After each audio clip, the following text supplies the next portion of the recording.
بسم اللہ الرحمن الرحیم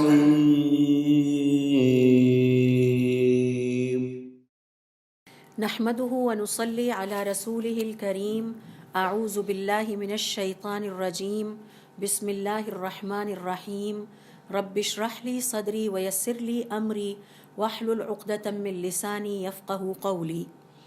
ہمارے آج کے سیشن کا ٹاپک ہے یا موضوع ہے وضو کے یعنی اچھے طریقے سے وضو کرنے کے 23 اجر و ثواب، جو کہ ہمیں حضور اکرم صلی اللہ علیہ وسلم کی احادیث سے اور قرآن کریم کی آیات سے پتہ چلتے ہیں۔ ہم سب جانتے ہیں کہ ایک مسلمان کے لیے جتنے بھی اس کے نیک عمل ہیں ان میں سے افضل ترین نیک عمل 5 وقت نماز کی پابندی کے ساتھ ادائیگی ہے۔ بھلے ہم کتنے اور نیک عمل کیوں نہ کر لیں، وہ نماز جو کہ اللہ تعالیٰ نے ہم پر دن میں 5 دفعہ فرض کی ہے، اجر و ثواب میں اس نماز کے برابر نہیں ہو سکتے۔ تو ہماری زندگی کا جو سب سے پہلا چیلنج ہے، امتحان ہے ایک مسلمان کی زندگی کا، وہ یہ ہے کہ ہماری یہ 5 وقت کی نمازیں اپنے وقت پر اپنے پورے آداب کے ساتھ ہمیں ادا کرنی ہیں۔ اس کے بعد پھر ہم جو دیگر نیکی کے کام کرتے ہیں، مثال کے طور پر صدقہ کرتے ہیں، کسی کی مدد کر دیتے ہیں، زکوٰۃ ادا کرتے ہیں یا دیگر نیکی کے کام آتے ہیں، یعنی افضل ترین تمام نیک اعمال کی اگر آپ فہرست مرتب کر لیں تو ان میں سب سے پہلے نمبر پر جو سب سے زیادہ اجر والا کام ہے وہ نماز ہے۔ اور نماز کی ادائیگی میں جو اہم ترین عمل ہے جو کہ اس کو مکمل کرتا ہے وہ وضو کرنا ہے، اور یہ وضو بذات خود ایک بہت بڑی عبادت ہے۔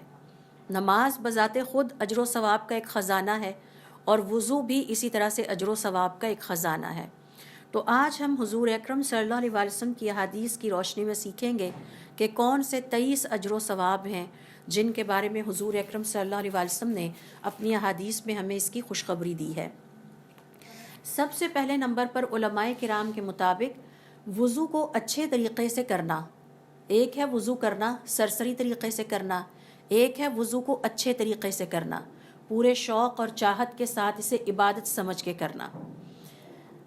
یہ جو وضو کا کرنا ہے یہ اسلام کے اہم ترین اصولوں میں سے ایک ہے۔ اصول ہم کہتے ہیں بنیاد کو، جیسے ہم کہتے ہیں اسلام کے 5 ارکان ہیں، تو اسلام کے اہم ترین اصولوں میں سے ایک ہے۔ تو جو مسلمان اچھے طریقے سے وضو کرتا ہے اس کو پہلا ثواب یہ ملتا ہے کہ اس نے اسلام کے ایک اہم اصول کو فالو کیا۔ آئیے اس حوالے سے دیکھتے ہیں حضور اکرم صلی اللہ علیہ وسلم کی حدیث کیا ہے۔ ابن عمر رضی اللہ تعالیٰ عنہ، وعلیکم السلام ورحمۃ اللہ وبرکاتہ، ابن عمر رضی اللہ تعالیٰ عنہما اپنے والد سے بیان کرتے ہیں کہ حضور اکرم صلی اللہ علیہ وسلم کے پاس حضرت جبرائیل علیہ السلام آئے، اور حضرت جبرائیل علیہ السلام نے ان سے پوچھا کہ اسلام کیا ہے۔ اس پر حضور اکرم صلی اللہ علیہ وسلم نے جواب میں ارشاد فرمایا، الاسلام ان تشہد ان لا الہ الا اللہ، اسلام یہ ہے کہ تم گواہی دو کہ اللہ کے علاوہ کوئی معبود نہیں ہے۔ تو یہ پہلا سوال تھا، اور یہ پہلا اجر و ثواب ہے وضو کا، کہ وضو کرنے والے کو پہلا ثواب یہ ملتا ہے کہ اس نے اسلام کے ایک اہم اصول پر عمل کیا۔ تو حضرت جبرائیل علیہ السلام حضور اکرم صلی اللہ علیہ وسلم کے پاس آتے ہیں اور ان سے سوال کرتے ہیں کہ مجھے بتائیے کہ اسلام کیا ہے۔ اور ہم سب جانتے ہیں کہ حضرت جبرائیل علیہ السلام نے حضور اکرم صلی اللہ علیہ وسلم سے یہ سوال اس لیے کیا تھا تاکہ آپ کے ارد گرد بیٹھے لوگ بھی پہچان جائیں اور جان جائیں کہ اسلام کے اہم ترین اصول کون سے ہیں۔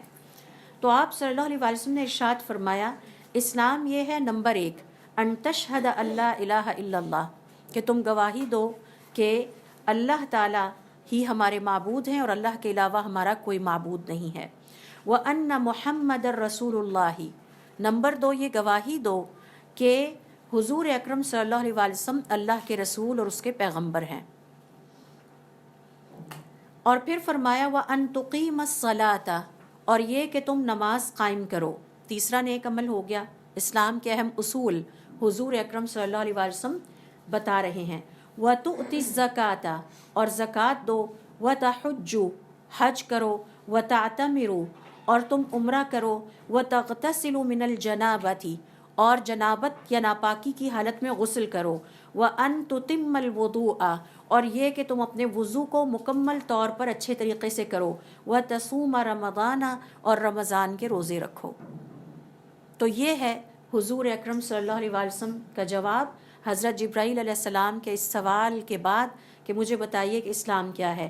پھر دہرا دیتی ہوں، نمبر 1، آپ یہ گواہی دیں کہ اللہ کے علاوہ کوئی معبود نہیں، اور یہ گواہی دیں کہ حضور اکرم صلی اللہ علیہ وسلم اس کے پیغمبر اور رسول ہیں۔ نمبر 2، نماز قائم کریں۔ نمبر 3، زکوٰۃ ادا کریں۔ نمبر 4، حج کریں۔ نمبر 5، عمرہ کریں۔ نمبر 6، ناپاکی کی حالت میں بڑی یا چھوٹی غسل جنابت کریں۔ اور نمبر 7، وضو کو مکمل طور پر اچھے طریقے سے کریں۔ اور نمبر 8، رمضان کے روزے رکھیں۔ بنیادی اصول ہیں جو کہ ہر مسلمان پر فرض ہیں۔ قال، تو آپ صلی اللہ علیہ وسلم نے فرمایا، آپ سے سوال کیا گیا، فَإِذَا فَعَلْتَ ذَلِكَ فَأَنَا مسلم، کسی پوچھنے والے نے پوچھا اگر میں یہ 8 کام اپنی زندگی میں کر لوں تو کیا میں مسلمان ہوں؟ آپ نے فرمایا ہاں بالکل تم مسلمان ہو۔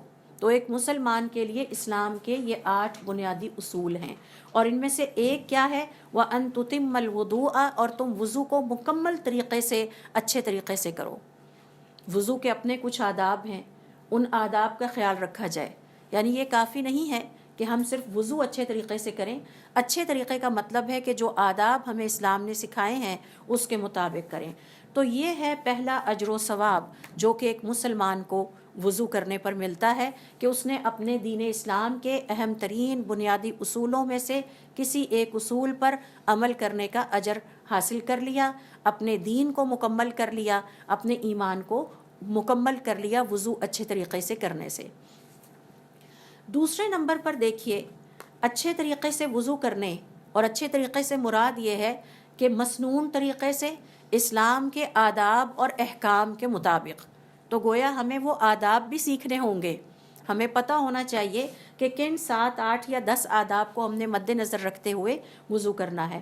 تو دوسرا اجر و ثواب یہ ہے کہ قیامت والے دن مسلمان کو کہ ان تمام جسمانی اعضاء کو وہاں تک زینت عطا کی جائے گی جہاں تک اس کا وضو کا پانی جاتا تھا۔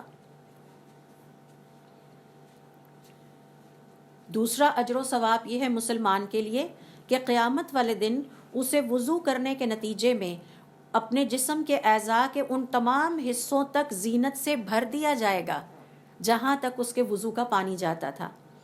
ابو ہریرہ رضی اللہ تعالیٰ عنہ اس حوالے سے کہتے ہیں کہ میں نے حضور اکرم صلی اللہ علیہ وسلم کو ارشاد فرماتے ہوئے سنا، قیامت کے دن میری امت کو پکارا جائے گا، اور اس دن میری امت کے یہ لوگ جنہیں پکارا جائے گا، یہ چمکتے دمکتے سفید پیشانیوں اور چمکتے دمکتے پاؤں اور ہاتھوں کے ساتھ حاضر کیے جائیں گے۔ تو ان کو بلایا جائے گا، ان کو پکارا جائے گا۔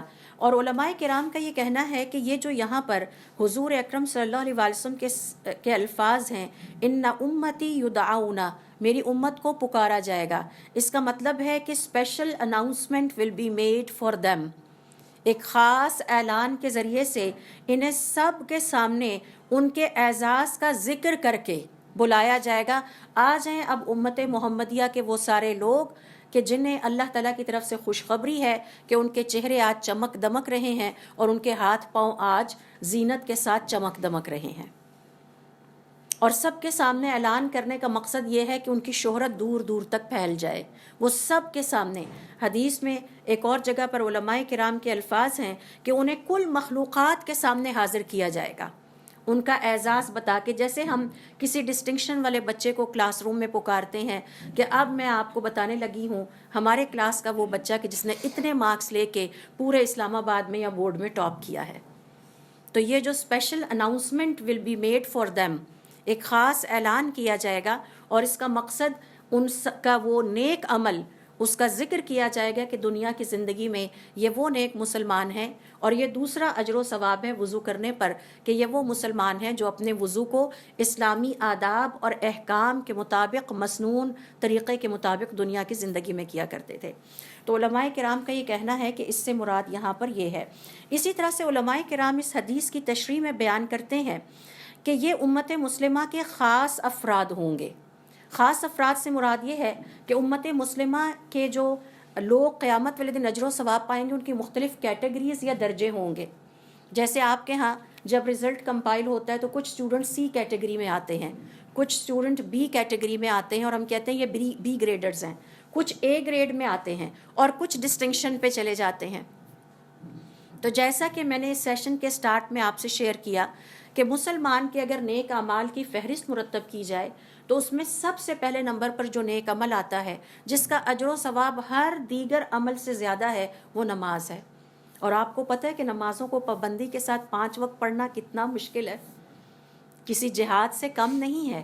اس لیے کہ شیطان کو پتہ ہے یہ افضل ترین اس مسلمان کا نیک عمل ہے، میں اس کو خراب کر دوں، باقی دیگر تمام نیکیوں کا ثواب اس سے کم ہے، نماز کا ثواب سب سے زیادہ ہے. اور نماز کے لیے اٹھ کے وضو کرنا یہ اور بھی مشکل کام ہے. تو یہ عظیم ترین اعلان جو کہ امت مسلمہ کے خواص کے لیے قیامت والے دن کیا جائے گا. اور انہیں ایک اور حدیث میں حضور اکرم صلی اللہ علیہ وسلم نے اہل العبادہ کہا ہے، عبادت والے، یہ اللہ کی ایک خاص عبادت کرنے والے ہیں. اگر ہم رمضان میں اعتکاف بیٹھتے ہیں لیکن ہماری پورے سال کی نمازوں کا ریکارڈ خراب ہے، فرض نمازوں کا، تو یقین جانیے کوئی فائدہ نہیں ہے.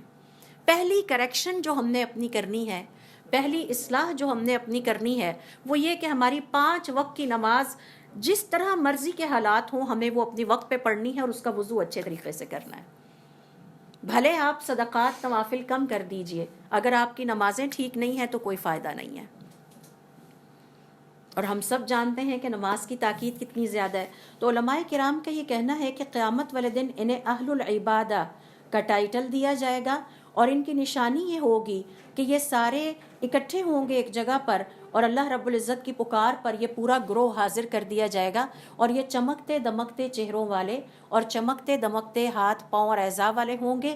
اور ان کے لیے یہ اعلان ہے کہ انہیں قیامت والے دن اس جگہ تک زینت سے بھر دیا جائے گا جہاں تک وضو کا پانی دنیا کی زندگی میں ان کے اعضاء پر لگتا تھا یا پہنچتا تھا. اسی طرح سے علماء کرام کا یہ کہنا ہے کہ پکار سے مراد یہ ہے کہ ان سب کو یا تو اللہ تعالیٰ کی طرف پکارا جائے گا یا جنت کی پکار کی خوشخبری دی جائے گی. اسی میں ہوگا کہ یہ سب چمکتے دمکتے چہروں والے جنت میں داخل ہو جائیں. تو یہ بھی اس کا ریوارڈ ہو سکتا ہے. پھر اسی طرح سے علماء کرام کا یہ کہنا ہے کہ وضو آئیے ذرا دیکھتے ہیں کہ وضو کرنے والوں کی زینت کی کیفیت کیا ہے. یہ جو دوسرا اجر و ثواب ہے جس میں ہم سیکھ رہے ہیں کہ ایک مومن کو وہاں تک زینت عطا کر دی جائے گی جہاں تک دنیا کی زندگی میں وضو کا پانی اس کے اعضاء تک پہنچتا تھا. اس کی ذرا کیفیت سمجھ لیجئے، اس کی کیفیت قرآن اور حدیث سے دیکھتے ہیں.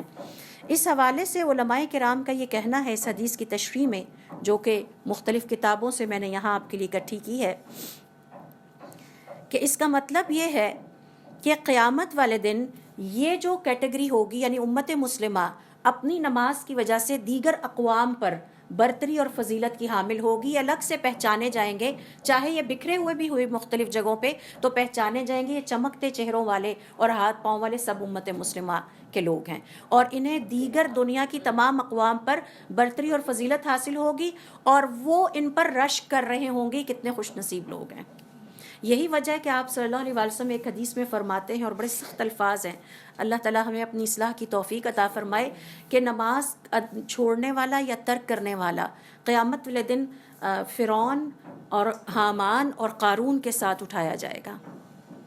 بہت سخت الفاظ ہیں، یعنی ذرا اس کو فیل کیجئے کہ ہماری ناکامی کا پہلا سبب یہ ہے، کسی مسلمان کی پہلی کامیابی یہ ہے کہ وہ نماز کی پابندی کی عادت اس کو پڑ جائے، اور کسی بھی مسلمان کی ناکامی کا پہلا قدم یہ ہے کہ وہ نمازیں چھوڑتا رہے اور نمازوں کو اور وضو کو صحیح طریقے سے ادا نہ کرے.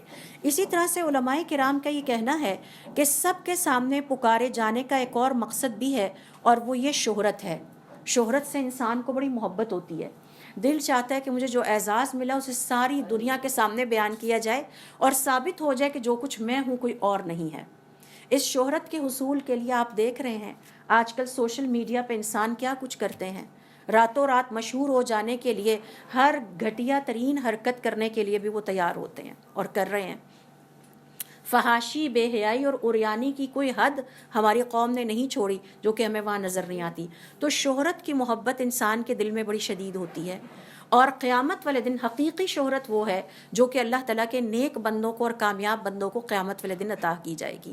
تو انہیں سب کے سامنے پکارنے اور بلانے کا ایک مقصد یہ بھی ہے کہ یہ مشہور ہو جائیں, سب لوگوں کو پتہ چل جائے. اور ظاہر ہے جب کوئی مشہور ہوتا ہے تو سب اس کو رشک کی نظروں سے دیکھتے ہیں, کیا خوش قسمت انسان ہے, اللہ نے دنیا کی زندگی میں اس کی نمازیں قبول کر لیں, اس کا وضو کرنا قبول کر لیا اور اس کیٹیگری میں ڈال دیا کہ جنہیں قیامت والے دن چمکتے دمکتے چہروں اور اعزاء کے ساتھ پکارا جائے گا. یہی وجہ ہے کہ حضور اکرم صلی اللہ علیہ وسلم نے ایک حدیث میں فرمایا ہے, تو تم میں سے جو کوئی بھی اپنی اس زینت اور چمک دمک کو بڑھا سکتا ہو بڑھا لے. یعنی جتنی محنت کر کے آپ اپنے وضو کو اچھے طریقے سے چاہت کے ساتھ شوق اور محبت کے ساتھ کر سکتے ہوں, وقت لگا کے اس کو پوری چاہت کے ساتھ اس کے تمام اجر و ثواب سے مستفید ہو سکتے ہوں, ہو جائیں. اب ہم آتے ہیں اس کی کیفیت کی طرف کہ قیامت والے دن اس کی جو کیفیت ہے وہ زینت کی کیا ہے. تو آپ صلی اللہ علیہ وسلم کی ایک حدیث میں آتا ہے کہ ان کے یہ اعضاء نور سے چمک دمک رہے ہوں گے. اور ہم سب جانتے ہیں, ہم اللہ تعالیٰ سے دعا بھی کرتے ہیں, اللہ تعالیٰ مجھے نور والا بنا دے, میرے گوشت اور پوست کو نور والا بنا دے, میرے کانوں کو نور والا بنا دے, میری آنکھوں کو نور والا بنا دے. تو نور ایک اتنی عظیم زینت ہے کہ جس کو ہم دنیا کی زندگی کی زینتوں کے ساتھ کمپیئر نہیں کر سکتے.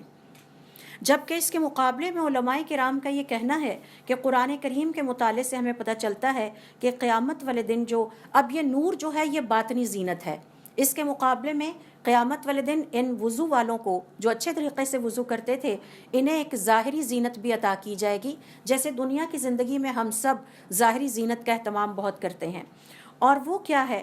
علماء کرام کا یہ کہنا ہے کہ مرد اور خواتین سب کو اس دن 3 طرح کی جیولری سے, زیورات سے آراستہ کیا جائے گا. اور یہ قرآن کریم کی آیت ہے, یحلون فیہا من اساور من ذہب ولؤلؤ, اور اس طرح سے یہ آیت ہے. تو علماء کرام کا کہنا ہے کہ انہیں کنگن پہنائے جائیں گے سونے کے, چاندی کے اور موتیوں کے, یاقوت اور مرجان کے.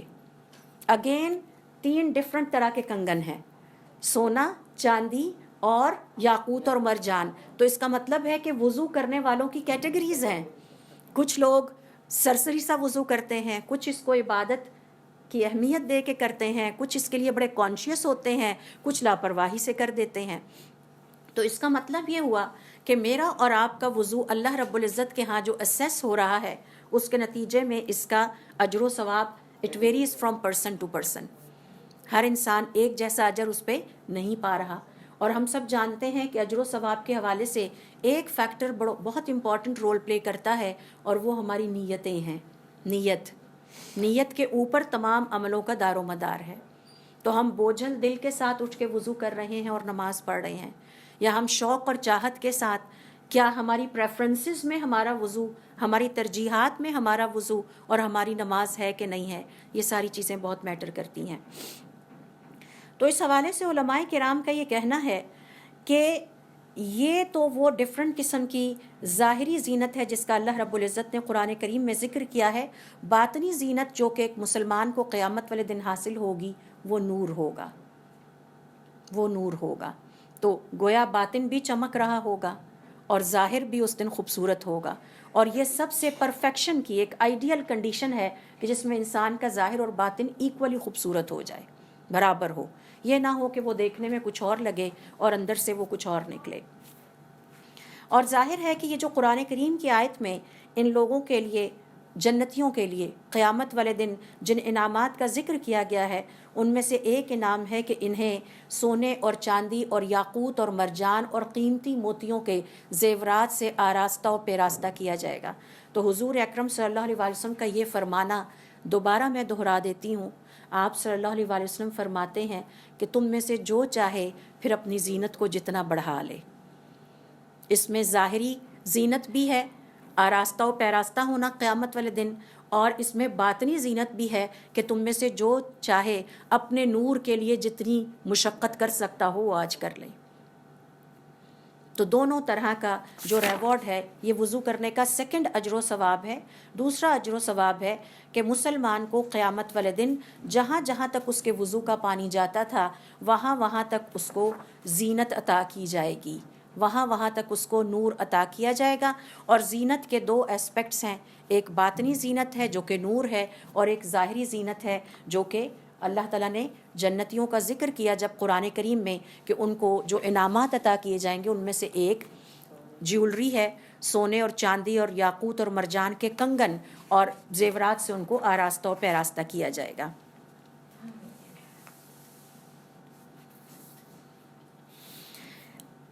کچھ صحابہ کرام رضوان اللہ علیہ مجمعین نے حضرت ابو ہریرہ رضی اللہ تعالیٰ عنہ کو دیکھا کہ وہ وضو کر رہے ہیں اور بہت ہی احتیاط کے ساتھ اسلامی آداب کو سامنے رکھتے ہوئے بڑی تسلی کے ساتھ وضو کر رہے ہیں. تو ان سے سوال کیا گیا تو ابو ہریرہ رضی اللہ تعالیٰ عنہ نے جواب دیا, میں نے اپنے خلیل اپنے دوست حضور اکرم صلی اللہ علیہ وسلم کو فرماتے ہوئے سنا تھا, تبلغ الحلیۃ من المؤمن حیث یبلغ الوضوء, جہاں جہاں تک وضو کا پانی جا رہا ہے وہاں وہاں تک مومن کو قیامت والے دن زینت عطا کی جائے گی. تو اس طرح سے ہمارے جو صالحین ہیں وہ وضو کو بہت اہتمام کے ساتھ ایک الگ مستقل عبادت سمجھ کے کیا کرتے تھے. اور اگر آپ کو یاد ہو تو ہم نے ایک سیشن میں سیکھا تھا کہ ہمارے کئی بزرگ تو 24 گھنٹے ہی باوضو رہتے تھے. ان کے نزدیک وضو کرنا اتنی بڑی عبادت تھی کہ وہ 24 گھنٹے وضو میں رہنا وضو کی حالت میں پسند کرتے تھے, کیونکہ یہ نماز کے علاوہ ایک مستقل علیحدہ سے عبادت ہے. نماز کے لیے بھی ضروری ہے لیکن بذات خود بھی یہ ایک عبادت ہے. تیسرا اجر و ثواب جو کہ ایک وضو کرنے والے کو عطا کیا جاتا ہے, حضور اکرم صلی اللہ علیہ وسلم کی احادیث سے پتہ چلتا ہے کہ یہ قیامت والے دن حضور اکرم صلی اللہ علیہ وسلم کے بھائی کہہ کر پکارے جائیں گے. اخوان النبی, حضور اکرم صلی اللہ علیہ وسلم کے بھائی. ایک اعلان یہ ہوگا, چلیے جی حضور اکرم صلی اللہ علیہ وسلم کے سارے بھائی الگ ہو جائیں. تو یہ کون ہوں گے؟ وضو والے. حدیث سن لیجئے, حضرت ابو ہریرہ رضی اللہ تعالیٰ عنہ کہتے ہیں کہ حضور اکرم صلی اللہ علیہ وسلم ات المقبرۃ, ایک مقبرے یعنی قبر کے پاس آ کر کھڑے ہوئے. فقال, تو آپ نے فرمایا, السلام علیکم دار قوم مؤمنین. یہ وہ دعا ہے جو قبرستان کے پاس سے گزرتے ہوئے یا قبر کو دیکھ کے کرنی چاہیے. وَإِنَّا إِن شَاءَ اللَّهُ بِكُمْ عَنْ قَرِيبٍ لَاحِقُونَ, بہت قریب ہم بھی تم سے ملنے والے ہیں. وَدَدْتُ أَنَّا قَدْ رَأَيْنَا إِخْوَانَنَا, یہ موت کا معاملہ بیچ پہ نہ ہوتا تو میں اللہ سے خواہش کرتا مجھے میرے بھائی دکھا دیے جائیں. میں نے اپنے بھائیوں کو کاش دنیا کی زندگی میں دیکھا ہوتا.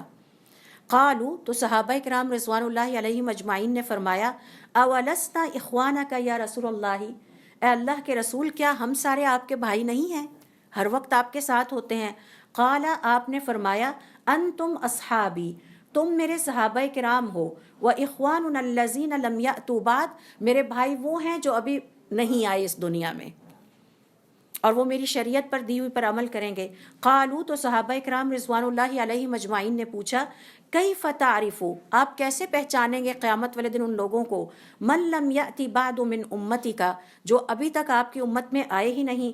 یا رسول اللہ, اے اللہ کے رسول, آپ کو پھر کیسے پتہ چلے گا, آپ نے تو ان کو نہیں دیکھا ہوگا. قال, آپ نے فرمایا, کیا میں تمہیں مثال دے کے بتاتا ہوں, اگر کسی شخص کا کوئی ایسا گھوڑا جس کا چہرہ سفید ہو اور جس کے ہاتھ پاؤں سفید ہو, وہ گھوڑوں کے ایسے ریوڑ میں کہیں مکس اپ ہو جائے جن کے چہرے بھی سیاہ ہوں اور ہاتھ پاؤں بھی سیاہ ہوں, تو کیا وہ اپنے گھوڑے کو نہیں پہچان پائے گا؟ صحابہ کرام رضوان اللہ علیہ مجمعین نے فرمایا, کیوں نہیں اے اللہ کے رسول. آپ نے فرمایا, میں بھی اپنے بھائیوں کو ایسے ہی پہچان لوں گا, کیونکہ قیامت والے دن ان کے چہرے, ان کے ہاتھ اور پاؤں وضو کی وجہ سے چمک رہے ہوں گے اور میں حوض کوثر پر ان کا استقبال کروں گا. تو اس وضو کی وجہ سے چہرے چمکیں گے, ہاتھ پاؤں چمکیں گے, وضو کے اعضاء چمک رہے ہوں گے, اور اس چمک اور دمک کی وجہ سے حضور اکرم صلی اللہ علیہ وسلم اعلان کریں گے, یہ میرے بھائی ہیں, ان کو حوض کوثر پہ بھیج دیا جائے. تو حضور اکرم صلی اللہ علیہ وسلم کے بھائی کا اعزاز پانا کوئی چھوٹا اعزاز ہے, اور وہ اعزاز جس پہ صحابہ کرام رضوان اللہ علیہ مجمعین نے اس وقت رشک کیا کہ یا رسول اللہ, اور تھوڑا سا فیل بھی ہوتا ہے نا جب ہم ہیں آپ کے ساتھ, ہم سے بڑھ کے بھی آپ کسی سے محبت کرتے ہیں اور ان کے بارے میں خواہش رکھتے ہیں کہ آپ اس دنیا کی زندگی میں ان سے مل کے جائیں. تو دیکھیے کہ وضو کرنا کس قدر عظیم عبادت ہے, اور اب ہمیں سمجھ میں آنی چاہیے ہمارے صالحین 24 گھنٹے وضو کی حالت میں کیوں رہتے تھے.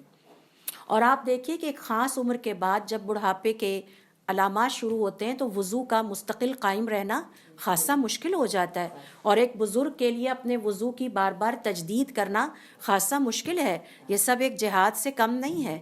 اتنی عظیم عبادت کہ جس کے نتیجے میں ایک مسلمان کو تیسرا جو اجر و ثواب ملتا ہے وہ یہ ہے کہ قیامت والے دن اسے حضور اکرم صلی اللہ علیہ وسلم کا بھائی کہہ کر بلایا جائے گا، اور آپ صلی اللہ علیہ وسلم ان کو پہچان کر کہیں گے یہ میرے بھائی ہیں، ان سب کو حوض کوثر پہ بھیج دیجئے، میں ان کے استقبال کے لیے وہاں پہ کھڑا ہوں.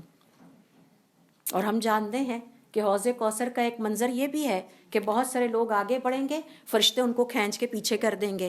آپ کو نہیں پتہ انہوں نے آپ کے دین کے ساتھ آپ کے بعد کیا کیا تھا. اور ایک منظر یہ بھی ہے کہ آپ صلی اللہ علیہ وسلم نے دنیا میں اپنے ان بھائیوں کو دیکھا بھی نہیں، اس کے باوجود ان کے چہروں کی چمک اور وضو کے اعضاء کی چمک کی وجہ سے فرما رہے ہیں ان سب کو میری طرف حوض کوثر پہ بھیج دو، میں ان کے استقبال کے لیے ہی تو آج یہاں پہ کھڑا ہوں. تو یہ ہے وہ اجر و ثواب. تو آپ دیکھیے کہ اس میں 2 اجر و ثواب اکٹھے ہو جاتے ہیں. ایک تو یہ کہ آپ صلی اللہ علیہ وسلم کے بھائی کا اعزاز پایا اس شخص نے جس نے دنیا کی زندگی میں اپنے وضو کی حفاظت کی اور وضو اچھے طریقے سے کیا، اور دوسرا یہ کہ دنیا کی زندگی میں اس وضو کے اچھے کرنے پر قیامت والے دن حضور اکرم صلی اللہ علیہ وسلم حوض کوثر پر کھڑے ہو کر اس کے استقبال کے لیے انتظار کر رہے ہوں گے کہ یہاں میرے بھائیوں نے آنا ہے. اور جنہوں نے دنیا کی زندگی میں ذکر کیا کہ اگر یہ موت کا معاملہ بیچ میں نہ ہوتا اور اتنی ان کے دل میں خواہش تھی کہ میں اپنے ان بھائیوں کو بھی دیکھ پاتا جو میرے بعد میرے دین پر عمل کریں گے، تو آپ یقین دیکھیے، سوچئے کہ قیامت والے دن آپ صلی اللہ علیہ وسلم کے اشتیاق کا کیا عالم ہوگا. ذرا اس چاہت اور اس اشتیاق کا تصور کریں، کس قدر عظیم خوش نصیبی ہے کہ حضور اکرم صلی اللہ علیہ وسلم ہمارا اشتیاق کے ساتھ کھڑے انتظار کر رہے ہوں اور وہ ہمیں دیکھ کے پہچان کے چھانٹی کرتے جائیں کہ یہ سارے میرے بھائی ہیں، ان کو الگ کرتے جائیے. تو یہ ہے وضو کا اجر و ثواب جو کہ ہم اس حدیث سے سیکھتے ہیں. اس کے بعد چوتھے نمبر پر دیکھیے حضور اکرم صلی اللہ علیہ وسلم کی اس حدیث کے مطابق وضو کو اچھے طریقے سے کرنے کا چوتھا اجر و ثواب یہ ہے کہ یہ گناہوں کا کفارہ بن جاتا ہے. اور ہم سے ہر وقت کوئی نہ کوئی غلطی گناہ سرزد ہو جاتا ہے. کچھ نہیں تو غیبت ہی ایک بہت بڑا چیلنج ہے. ایک بہن بھائی کے پاس بیٹھتے ہیں تو دوسرے کی بات کر ڈالتے ہیں، ٹھیک ہے، ایک کے پاس بیٹھتے ہیں تو تیسرے کی بات کر دیتے ہیں. ہماری تو محفلیں جو ہیں وہ غیبت کے بغیر نامکمل رہتی ہیں. اگلی بہت بڑی مصیبت کیا ہے کہ جھوٹ سے ہم اپنا دامن نہیں چھڑا پاتے.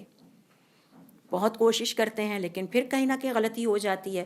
تو ہم میں سے ہر کسی کی خواہش ہوتی ہے کہ ہم ایسے نیک عمل ضرور کرتے رہیں جس کے نتیجے میں ہمارے گناہوں کا کفارہ ہوتا رہے. تو چوتھا اجر و ثواب وضو کرنے کا یہ ہے کہ یہ ہمارے گناہوں کا کفارہ بن جاتا ہے. کیسے؟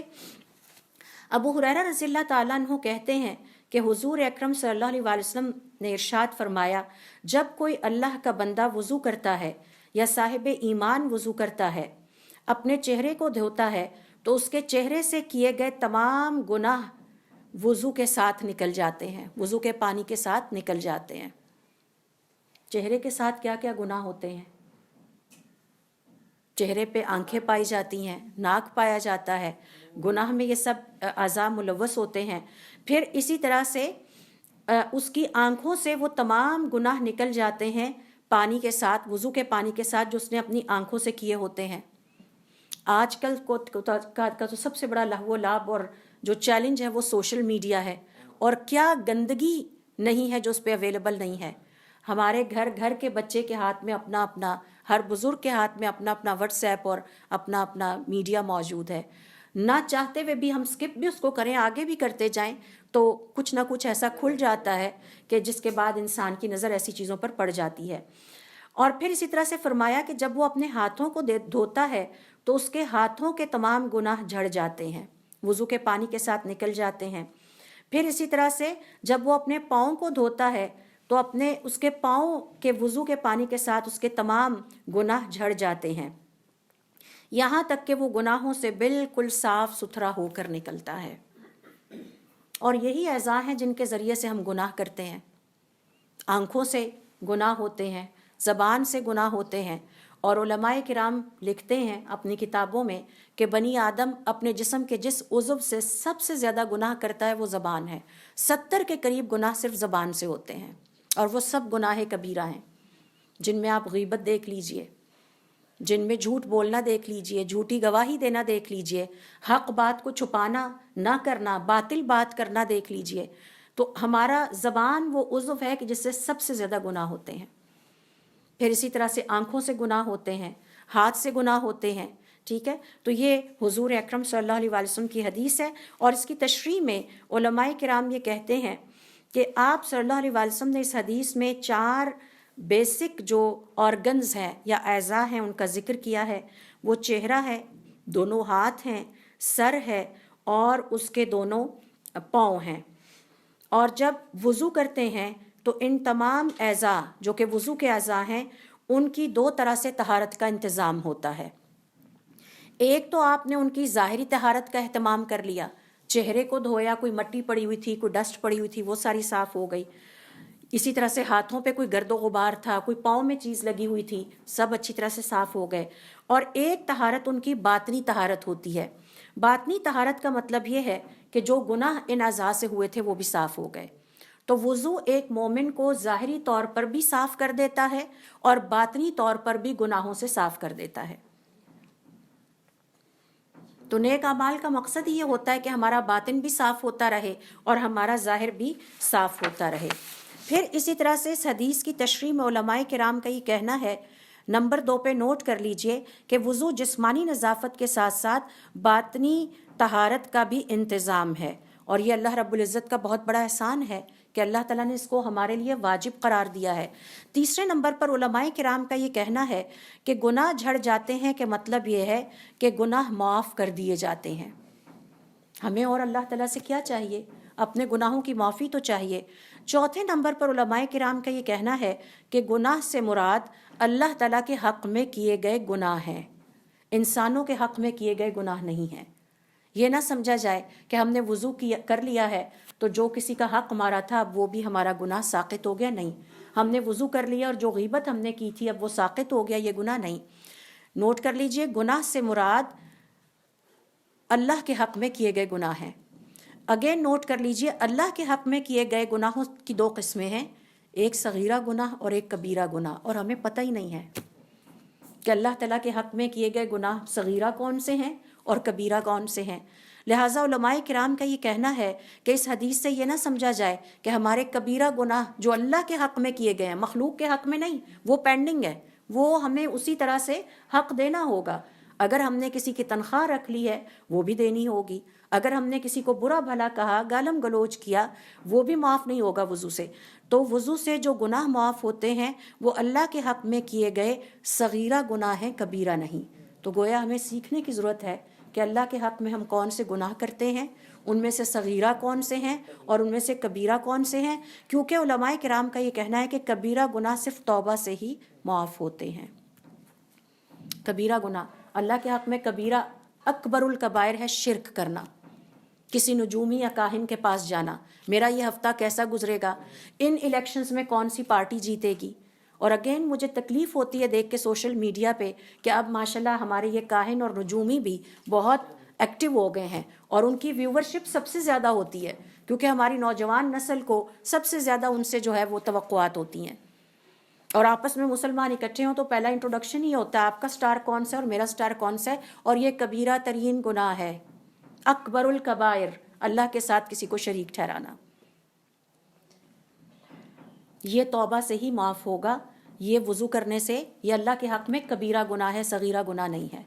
تو اس حدیث سے چوتھی بات جو ہم سیکھتے ہیں وہ یہ ہے کہ گناہ سے مراد اللہ کے حق میں کیے گئے گناہ ہیں، اور صغیرہ گناہ ہے نہ کہ کبیرہ گناہ، کیونکہ کبیرہ گناہ صرف توبہ سے ہی معاف ہوتے ہیں۔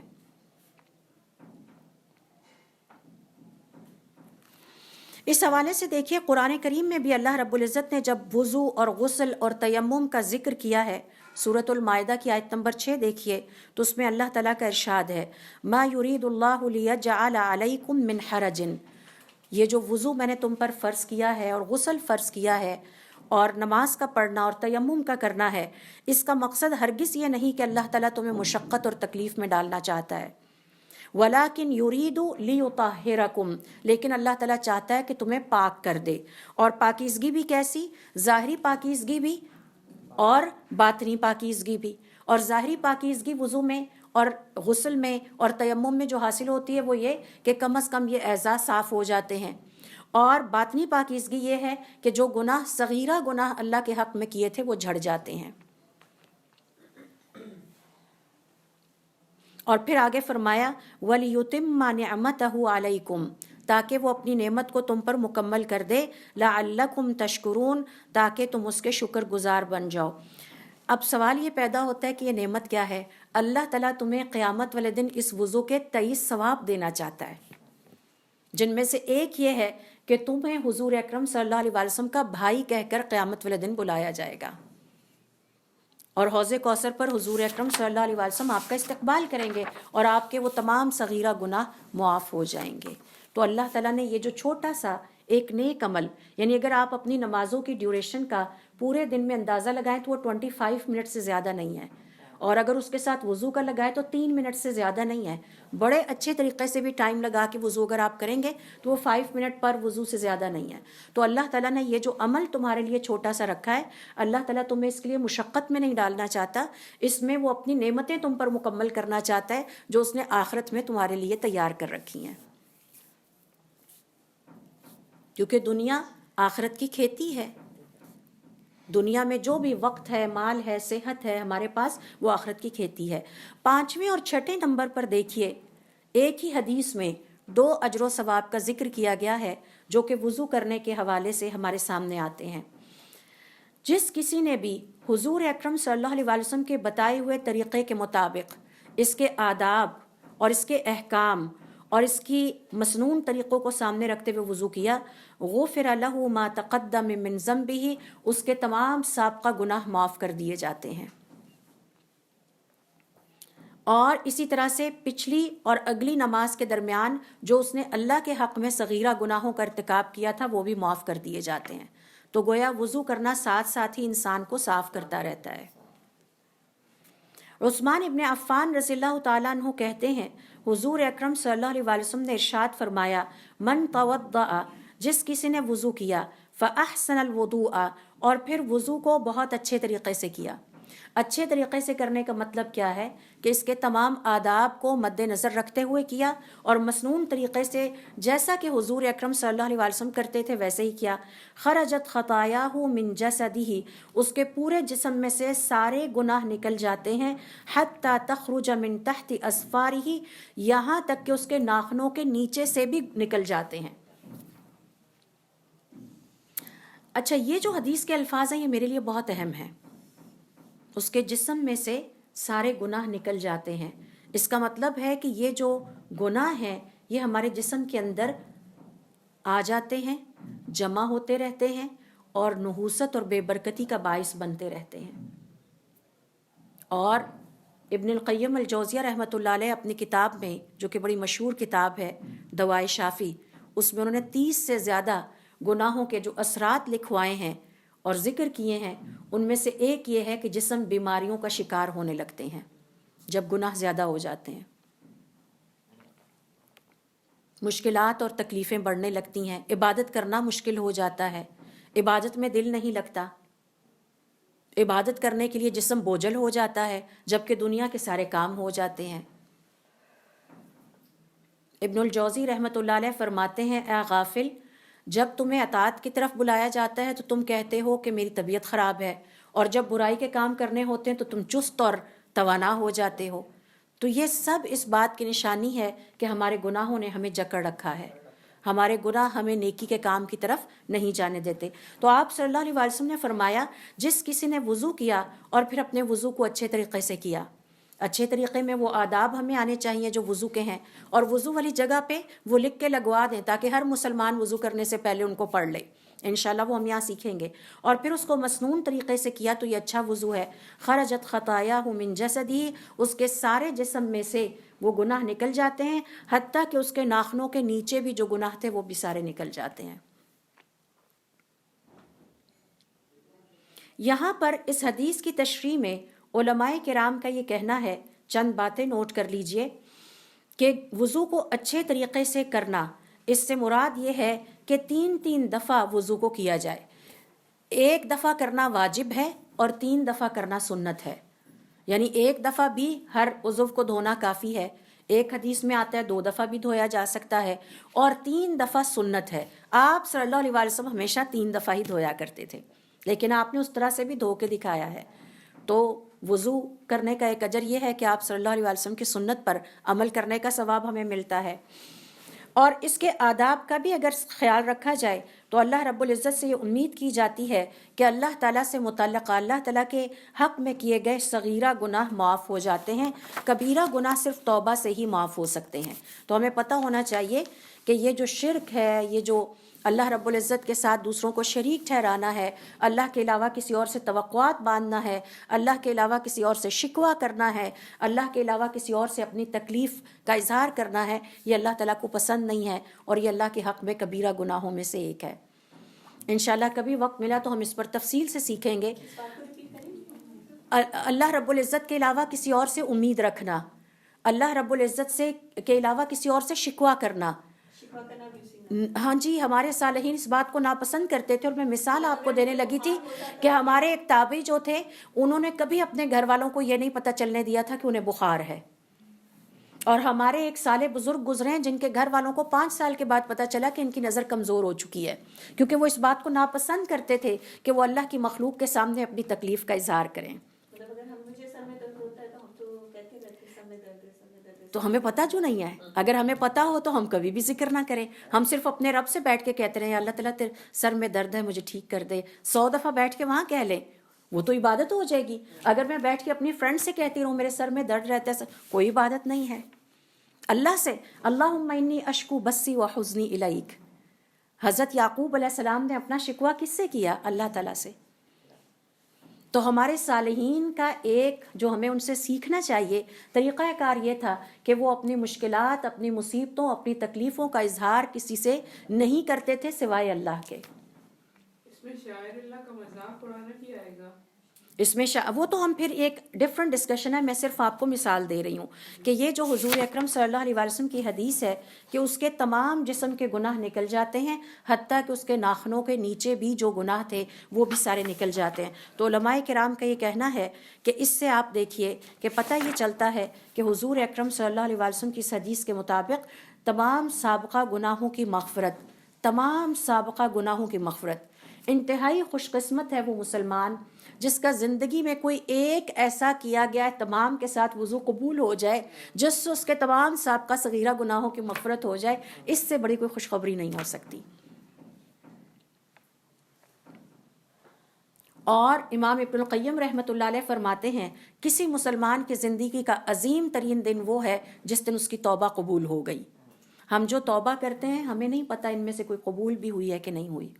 ہم جو وضو کرتے ہیں ہمیں نہیں پتہ قبولیت کے درجے تک پہنچا اور کس گریڈ تک پہنچا اور کس گریڈ تک نہیں پہنچا. تو پہلی خوشخبری کیا ہے؟ 5 اور 6 2 خوشخبریاں اور اجر ہیں. نمبر 1 یہ کہ اس کے سابقہ تمام گناہ جو اس نے اللہ کے حق میں کیے تھے وہ معاف ہو گئے. اور بڑے ہم سے ہوئے، جوانی کی عمر جو ہے وہ تو ہوش نہیں آنے دیتی انسان کو. اس وقت آپ کو اچھے ہی یہ جادو کرنے والے اور علم نجوم والے اور ذائچوں کی باتیں کرنے والے لوگ اچھے لگتے ہیں.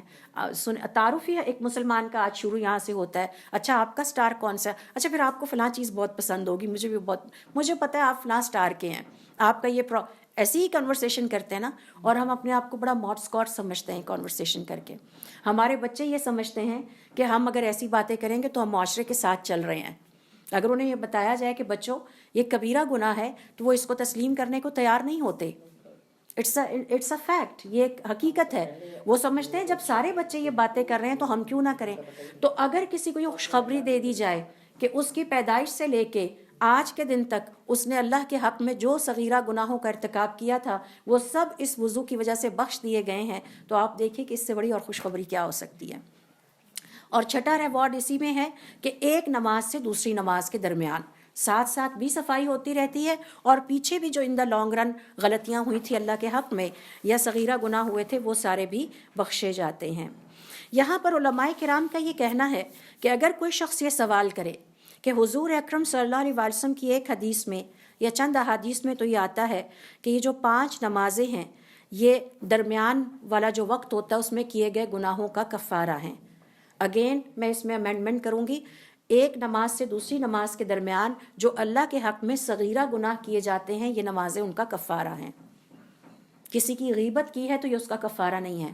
تو یہاں وضو کے علاوہ حدیث میں نماز کے بارے میں بھی تو آیا ہے کہ یہ 5 نمازیں کفارہ ہیں. پھر آپ صلی اللہ علیہ وسلم کی ایک حدیث میں آیا ہے کہ ایک جمعے کی نماز ادا کرنا دوسرے جمعے کی نماز ادا کرنے کے درمیان ویکلی جو اللہ کے حق میں صغیرہ گناہ ہوتے ہیں وہ جمعہ ان کا کفارہ بن جاتا ہے. پھر ایک حدیث میں یہ بھی آتا ہے کہ ایک رمضان دوسرے رمضان سے لے کر گناہوں کا کفارہ ہے. تو علماء کرام کا یہ کہنا ہے کہ یہاں یہ الفاظ بھی ایڈ کر لیجئے، اگر بشرط یہ کہ اللہ کے حق میں کبیرہ گناہوں سے اجتناب کیا جائے، کبیرہ گناہوں سے اجتناب کیا جائے. اور اس کے بعد ان کا یہ کہنا ہے کہ یہ جتنے نیکی کے کام ہیں یہ سب اللہ تعالیٰ کی رحمت اور فضل ہے کہ یہ ہمارے گناہوں کا کفارہ ہیں، اور اللہ تعالیٰ ہمیں دن اور رات میں ہفتہ وار بنیاد پہ سالانہ بنیاد پہ بار بار موقع دے رہے ہیں کہ ہم اپنے صغیرہ گناہوں کا کفارہ اسی دنیا میں کر لیں. تو ہو سکتا ہے کسی کی نماز اس کے صغیرہ گناہوں کا کفارہ بن جائے، ہو سکتا ہے کہ کسی کا وضو اس کے، ہو سکتا ہے کسی کا ایک جمعہ اللہ کے ہاں قبولیت کے اس درجے کو پہنچے کہ وہ قبول ہو جائے اور گناہوں کا کفارہ بن جائے. اور پھر رمضان ہو سکتا ہے کسی کا قبول ہو جائے اور وہ گناہوں کا کفارہ بن جائے. لہٰذا یہ جتنے بھی نیک عمل ہیں یہ سب گناہوں کا کفارہ ہیں، لیکن یاد رہے کہ یہ صغیرہ گناہوں کا کفارہ ہیں. اور اگر صغیرہ گناہوں کا کفارہ نہ بنے اس شکل میں کہ صغیرہ گناہ تو اب بچے ہی نہیں، سوال یہ پیدا ہوتا ہے کہ ایک شخص نے وضو اتنے اچھے طریقے سے پورا سال کیا کہ اس کے سارے صغیرہ گناہ صاف ہو گئے، اب بچے ہی نہیں، تو اب سوال پیدا ہوتا ہے کہ اب اس کو وضو کرنے کا کیا اجر و ثواب ملے گا. تو علماء کرام کا یہ کہنا ہے کہ پھر اللہ سے امید کی جاتی ہے کہ اس کے جو کبیرہ گناہ ہیں اللہ تعالیٰ ان کی سختی کو کم کر دے، انٹینسٹی کو کم کر دے. اور اگر اس کا کوئی کبیرہ گناہ بھی نہیں بچا کیونکہ اس نے اپنے تمام کبیرہ گناہوں سے توبہ کر لی تھی، اور توبہ بار بار کرے، ہو سکے تو ڈیلی کرے، استغفار کم از کم دن میں 100 دفعہ کرے تاکہ ساتھ ساتھ اعمال نامے کی صفائی ہوتی جائے. تو اب کیا کیا جائے؟ اگر اس کے کبیرہ گناہ بھی نہیں ہیں تو پھر علماء کرام کا یہ کہنا ہے کہ پھر اس کے بدلے میں، اس وضو کے بدلے میں اور نیک اعمال کے بدلے میں اس کی نیکیاں لکھ لی جاتی ہیں اور اس کے درجات بلند کر دیے جاتے ہیں. تو پہلا ریوارڈ یہ ہے کہ صغیرہ گناہ معاف ہوتے ہیں. اگر اللہ کے حق میں صغیرہ گناہ سارے معاف ہو گئے ہیں اب کیا کیا جائے؟ پھر اللہ کے حق میں کیے گئے کبیرہ گناہوں کی انٹینسٹی لیول کم ہونے لگتا ہے. اور اگر اس نے توبہ کر لی اور کبیرہ گناہ بھی اللہ کے حق میں معاف ہو گئے تو اب اس کے لیے نیکیوں کے درجات لکھ لیے جاتے ہیں، نیکیاں لکھ لی جاتی ہیں اور اس کے اعمال اور اس کے درجات بلند کر دیے جاتے ہیں. تو یہ ہے اس حدیث کی تشریح جو کہ علماء کرام ہم سے شیئر کرتے ہیں. 7ویں نمبر پر دیکھیے، حضور اکرم صلی اللہ علیہ وسلم کی حدیث کے مطابق جس مسلمان نے حضور اکرم صلی اللہ علیہ وسلم کے مسنون طریقے کے مطابق وضو کیا اور پھر وہ مسجد میں آیا اور اس نے 2 رکعت نماز ادا کی اور پھر وہ نماز کے انتظار میں بیٹھ گیا، اس کے تمام سابقہ گناہوں کا کفارہ ہے. غفر لہ ما تقدم من ذنبہ. عثمان ابن عفان رضی اللہ تعالیٰ عنہ کہتے ہیں کہ حضور اکرم صلی اللہ علیہ وسلم کو میں نے دیکھا کہ وہ وضو کر رہے تھے اور پھر انہوں نے بہت اچھے طریقے سے وضو کیا. پھر آپ صلی اللہ علیہ وسلم نے ہمیں مخاطب کرتے ہوئے ارشاد فرمایا، تم میں سے جو کوئی بھی اس طرح کا وضو کرے گا اور پھر مسجد کی طرف روانہ ہو جائے گا اور پھر وہاں پر 2 رکعت نماز ادا کرے گا اور پھر نماز کے انتظار میں بیٹھا رہے گا، اللہ تعالیٰ اس کے تمام سابقہ گناہوں کو یعنی صغیرہ گناہوں کو جو اللہ کے حق میں ہیں ان کو معاف کر دیں گے. اور آپ صلی اللہ علیہ وسلم نے پھر رک کر فرمایا، لا تغتروا، اس پر مغرور نہ ہو جانا یعنی دھوکے میں نہ پڑنا. باقی بات تو ہمیں سمجھ آ گئی. اب اس کا کیا مطلب ہے کہ لا تغتروا، دھوکے میں نہ پڑ جانا؟ اس کا مطلب علماء کرام کا یہ کہنا ہے کہ یہ سوچ کر گناہوں کا ارتکاب دوبارہ نہ کرنے کی کوشش کرنا کہ میں ابھی وضو کروں گا اور یہ صغیرہ گناہ معاف ہو جائے گا، یہ طریقہ کار غلط ہے. یہ پہلا دھوکہ ہے جس میں شیطان ہمیں ڈالتا ہے. نہیں ابھی نہیں، بہت وقت پڑی ہے، بڑھاپے میں نمازیں پوری کر لیں گے. یہ دھوکہ ہے. پتہ نہیں بڑھاپا آنا بھی ہے کہ نہیں ہے. کس نے دیکھا ہے بڑھاپا؟ کل کا نہیں پتا، شام کا نہیں پتا. جو نیکی کرنی ہے فوراً کر لیں، اس سے پہلے کہ شیطان ہمارے اور نیکی کے درمیان حائل ہو جائے. دوسرا اس کے انٹرپریٹیشن جو علماء کرام نے بیان کی ہے وہ یہ ہے کہ یہ سوچ کر مغرور نہ ہو جانا کہ میرے تو سارے گناہ معاف ہو گئے ہیں، کیونکہ گناہوں کی معافی کا انحصار اللہ تعالیٰ کی مشیت اور اللہ تعالیٰ کے ارادے پہ ہے. میں نے تو وضو کر لیا لیکن مجھے نہیں پتا کہ میرا وضو قبولیت کے درجے کو پہنچا بھی کہ نہیں. میں نے تو عمل کر لیا، مجھے نہیں پتا کہ میرا عمل قبولیت کے درجے کو پہنچا بھی نہیں ہے. اللہ تعالیٰ کے ہاں میں ایک کامیاب انسان ہوں یا ناکام انسان ہوں. اور آپ دیکھیے کہ حضرت ابراہیم علیہ السلام سے ہم یہ ادب سیکھتے ہیں اللہ تعالیٰ کے ساتھ کہ نیکی کا کام کر کے دعا کیا کر رہے ہیں؟ ربنا تقبل منا انک انت السمیع العلیم. اے اللہ تعالیٰ یہ جو ہم نیکیاں کر رہے ہیں ان کو ہماری طرف سے قبول فرمائیے. سوال یہ پیدا ہوتا ہے کہ کیا ہم نے کبھی اللہ تعالیٰ سے یہ دعا کی ہے کہ اللہ تعالیٰ جو نیکیاں ہم کر رہے ہیں ان کو قبول کر لیجئے؟ کیا ہم اس فکر میں مبتلا ہوتے ہیں؟ اور اگر نہیں ہوتے تو یہ غرور اور دھوکے میں پڑنے والی ہی بات ہے. بڑے مطمئن ہے کہ جی ہماری چیزیں پوری ہیں. نہیں، کچھ پتہ نہیں ہے. فیصلہ اللہ تعالیٰ کے ہاتھ میں ہے. وہ چاہے تو ایک نیک عمل قبول کر کے بخش دے، جیسے کہ ایک فاحشہ اور بدکار عورت کو اس نے معاف کر دیا تھا، اور وہ چاہے تو کسی ایک غلطی کی وجہ سے ہماری سخت پکڑ آ جائے.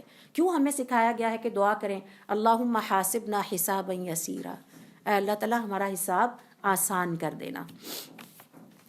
8ویں نمبر پر دیکھیے وضو کرنے کا جو 8واں اجر و ثواب ہے. حضور اکرم صلی اللہ علیہ وسلم کی حدیث کے مطابق کہ جس نے ہماری شریعت کے طریقے اور احکام اور مسنون طریقے کے مطابق وضو کیا، پھر وہ کھڑا ہوا اور اس نے نماز پڑھی اور پھر اللہ تعالیٰ کی حمد و ثنا بیان کی، جو کہ اللہ رب العزت کی شایان شان ہو، اللہ کی شان کے مطابق حمد و ثنا ہو، اور پھر اپنے دل کو اللہ کے لیے خالی کر لیا، تو جب وہ اپنی نماز پڑھ کے پلٹتا ہے تو ایسے ہوتا ہے گویا آج ہی اس کی ماں نے اس کو پیدا کیا ہے، یعنی نئی زندگی اس نے شروع کی ہے. یہ 8واں ثواب ہے اچھے طریقے سے وضو کرنے کا. اور اس حوالے سے دیکھیے عمرو ابن عابسہ السلمی رضی اللہ تعالیٰ عنہ کہتے ہیں، اور یہ ایک طویل حدیث ہے جس میں وہ بیان کرتے ہیں کہ میں جاہلیت کے زمانے میں سوچا کرتا تھا اور اپنے حالات پر غور کیا کرتا تھا کہ ہمارے لوگ بڑی گمراہی کی زندگی گزار رہے ہیں. ابھی دین اسلام آیا نہیں تھا تو مجھے فیل ہوتا رہتا تھا بعض لوگ بڑے سلیم الفطرت ہوتے ہیں. دعا کیا کریں اللہ تعالیٰ ہمیں اور ہماری اولادوں کو بھی سلیم الفطرت بنائے. اور سلیم الفطرت لوگ وہ ہوتے ہیں جو غلط اور صحیح میں تمیز کرنے کے قابل ہوتے ہیں. اور سلیم الفطرت لوگوں کی ایک نشانی یہ ہے کہ باوجود اس کے کہ وہ دیکھتے ہیں پورا معاشرہ ایک غلط کام کر رہا ہے تو وہ غلطی کے پیچھے نہیں چلتے، اور وہ کہتے ہیں نہیں یہ سارے غلط ہیں، صحیح طریقہ کوئی اور ہے. اور وہ اپنے آپ کو اس غلطی میں اکثریت کے ساتھ بہتے نہیں ہیں، ورنہ اکثر لوگ اکثریت کے دھوکے میں وہی کام کرنے لگتے ہیں جو سارے کر رہے ہیں. سب لوگ بتوں کی پوجا کر رہے تھے تو ہم نے بھی کرنا شروع کر دی. یہ سلیم الفطرت لوگوں کا خاصہ نہیں ہے. تو عبسہ السلمی ان سلیم الفطرت لوگوں میں سے تھے جو اپنے ماحول میں غلط کام ہوتے دیکھتے تھے اور محسوس کرتے تھے اپنے دل اور دماغ سے کہ یہ سب کچھ ٹھیک نہیں ہو رہا، یہ غلط ہو رہا ہے. اور کہتے ہیں کہ میں یہ فیل کیا کرتا تھا کہ لوگ غلطی پر ہیں، یہ بتوں کی پوجا کرتے ہیں. پھر میں نے لوگوں سے سنا کہ مکہ میں ایک شخص آیا ہے اور وہ اللہ تعالیٰ کی طرف سے کچھ خوشخبریاں سناتا ہے اور نیا دین سکھا رہا ہے. میں نے اسی لمحے فیصلہ کر لیا کہ میں اس شخص سے جا کر ضرور ملوں گا، یعنی حضرت محمد صلی اللہ علیہ وسلم، اور دیکھوں گا کہ وہ کیسی باتیں سکھاتے ہیں. اب سلیم الفطرت انسان کی نشانی ہے کہ وہ حقیقت کی تلاش میں رہتا ہے، حق کی تلاش میں رہتا ہے، اور حق کی تلاش میں ہر طرح کی مشقت اٹھانے کے لیے تیار رہتا ہے. یعنی اپنے گھر کو چھوڑنا، اپنے ہوم ٹاؤن کو چھوڑنا، اور یہ محسوس کرنا اس ماحول میں رہ کے کہ جو کچھ ہو رہا ہے یہ غلط ہے، یہ ٹھیک نہیں ہے، لوگ گمراہی کے راستے پر چل پڑے ہیں، کڑتے رہنا. اور پھر پتہ چلا کہ فلاں علاقے میں ایک شخص آیا ہے جو کہ اللہ کا نبی ہونے کا دعویٰ کرتا ہے. تو کہتے ہیں الفاظ سنیے، جب میں یہ حدیث پڑھ رہی تھی تو میں نے اس چیز کو محسوس کیا. فقعدت علی راحلتی، تو میں اپنی سواری پر چڑھ کر بیٹھ گیا، سواری تیار کیا، سارے کام چھوڑے، کام کاج چھوڑے. آج ہم کہتے ہیں جو صبح جاب پہ جانا ہے تو یہ کیسے ممکن ہے کہ ہم کوئی درس اٹینڈ کرنے جائیں، ہمارے لیے وہ پریفرنس میں نہیں ہے. سارا کچھ چھوڑ کے کہتے ہیں فقدمت علیہ، تو میں حضور اکرم صلی اللہ علیہ وسلم کی خدمت میں پیش ہو گیا. اور پھر کہتے ہیں فَإِذَا رسول اللہ صلی اللہ علیہ وسلم، حضور اکرم صلی اللہ علیہ وسلم اپنے صحابہ کرام کے ساتھ یہ حدیث بیان کر رہے تھے. تو میں نے ان سے سوال کیا یا نبی اللہ، اے اللہ کے نبی، ابھی مسلمان نہیں ہوئے، بات چیت کر رہے ہیں، چیک کر رہے ہیں. یا نبی اللہ، اے اللہ کے نبی، فالوضوئی، میں نے سنا ہے کہ آپ وضو بھی سکھاتے ہیں، حدثنی عنہ، مجھے بتائیے یہ وضو کیا ہے. فقالا، تو آپ صلی اللہ علیہ وسلم نے فرمایا تم میں سے جب بھی کوئی شخص اپنے وضو کے پانی کو اپنے قریب کرتا ہے اور پھر اس سے کلی کرتا ہے اور پھر پانی ناک میں ڈال کر اس کو جھاڑتا ہے تو اس کے تمام جو منہ کے گناہ ہیں اور جو ناک کے گناہ ہیں اور جو اس کے چہرے کے گناہ ہیں اور جو بھی اس نے کیے ہوتے ہیں وہ سب اللہ تعالیٰ کے حکم سے اس وضو کے پانی کے ساتھ اس کے چہروں یا داڑھی کے کناروں سے نکل جاتے ہیں، کناروں سے نکل جاتے ہیں. ذرا اس عبارت کو محسوس کیجئے، یعنی یہ نہیں ہے کہ صرف ہم اس کو پڑھیں، ذرا اس کو فیل کریں، کناروں سے کسی چیز کے نکلنے کو تصور کیجئے اس کو. اور پھر آپ نے اس کے بعد فرمایا کہ جب تم میں سے کوئی اپنے ہاتھوں کو دھوتا ہے، دونوں ہاتھوں کو کوہنیوں تک، تو اس کے تمام گناہ اس کے ہاتھوں کے کناروں اور اس کی انگلیوں کے کناروں سے نکل جاتے ہیں، پوروں سے نکل جاتے ہیں. پھر جب تم میں سے کوئی اپنے سر کا مسح کرتا ہے تو اس کے سر کے تمام گناہ اس کے بالوں کے کناروں سے نکل جاتے ہیں. تو وضو کرتے ہوئے فیل کیجئے اس چیز کو کہ یہ پروسیس ہو رہا ہے، تو آپ دیکھیں گے کہ آپ وضو کو انجوائے کرنے لگیں گے، اس عمل کو انجوائے کرنے لگیں گے. پھر آپ نے فرمایا اور جب تم میں سے کوئی اپنے دونوں پاؤں دھوتا ہے ٹخنوں تک تو اس کے سارے گناہ جو اس کے پاؤں میں ہوتے ہیں وہ اس کے ٹخنوں سے ہوتے ہوئے، پاؤں سے ہوتے ہوئے، پانی کے ساتھ اس کے پاؤں کے ناخنوں کے کناروں سے نکل جاتے ہیں.